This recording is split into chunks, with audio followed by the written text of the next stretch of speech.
The tribes started to seek federal recognition in the 1990s. Hundreds of tribes have been recognized, but no Virginia tribe had been recognized when I came into the Senate in 2013. There was 8 tribes that started the process.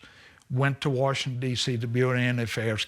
He looked around at us and he said, none of you chiefs will be alive to see your tribes recognized. You can take it through the House and the Senate and get them to sign off on it. The president will sign it. You become a sovereign nation just like everybody else. And we started lobbying and talking to congressmen, to senators, and basically we had to teach them Virginia history. From 1989 to 2018, that's a long road to resubmit a bill over and over, to get denied over and over and over.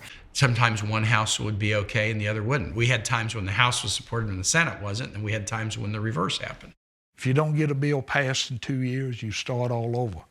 At this moment in time, the question is, do we have the leaders, do we have the political will and the courage to move forward? This means action based on the legal, political, and moral reality that the 7 recognized nations are sovereign entities entitled to exercise self-determination.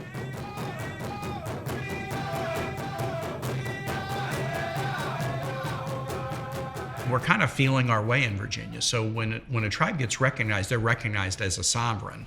And that means that they can have their own laws and customs, and we have to respect those. Now, they also they need to respect the laws and customs of Virginia and of the United States. And so there's sort of a dual sovereignty. The Pamunkey and the Mattaponi, the 2 reservation tribes in Virginia, they went their way, and they were still working behind the doors and everything. And then the Bureau of Indian Affairs, of course, sets a standard for every other tribe to follow. Pamunkey was the first in 2015, and then 6 other tribes followed with federal recognition in 2018. So once Congress passed that act, federally recognizing those Indian tribes, Monacan Indian Nation was part of that. The chief, Dean Branham, called me up, and I was at home, and he said, we got it. And I knew where he was. I said, you got what? And when I hung up, my exact words was, now what? We prayed for federal recognition for many, many years, but we never had a plan in place for it if we did receive it, because we never expected to. We're on the 1,300-acre farm that we just bought back a couple months ago, and this is where we had our power back in June, so I guess we've had it probably about 8 months now.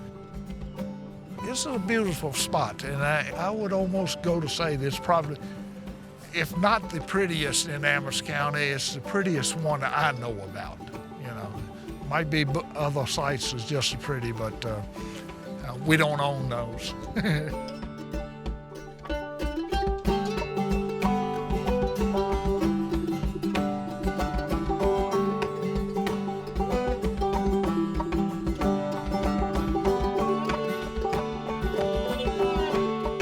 Being a sovereign nation, of course, is, to me, it's more in focus once you put your land in trust. Your sovereignty actually becomes a little more active, so to speak.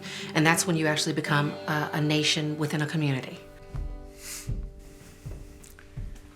This is our bird's eye view of where the clinic's going. This is going to be the Indian Health Service. The construction company say it will be under roof by Christmas. I'm still got my fingers crossed for that because it looked like a lot of work. There was going to be one health clinic in Virginia. It was going to be in the other side of Richmond. And I talked with Miss Cotton. She's in charge of the Indian Health Service. And I said, why are we, the largest tribe of the federal recognized tribes in Virginia, driving 3.5 hours one way to go to the doctors?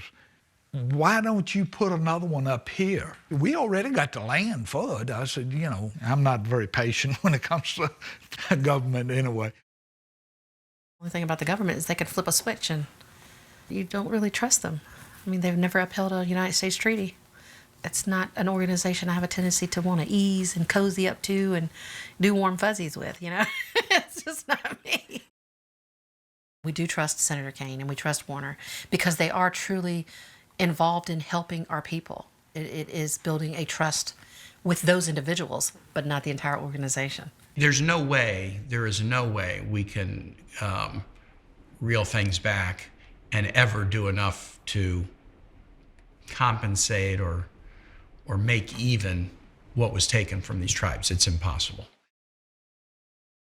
I got a little small house, pickup truck sitting over there in the mud, and I didn't need federal recognition for me, but I wanted it so my grandmother and my mom and dad could be proud of who they were and instill this pride in our grandchildren. Nobody should be ashamed of who they were born.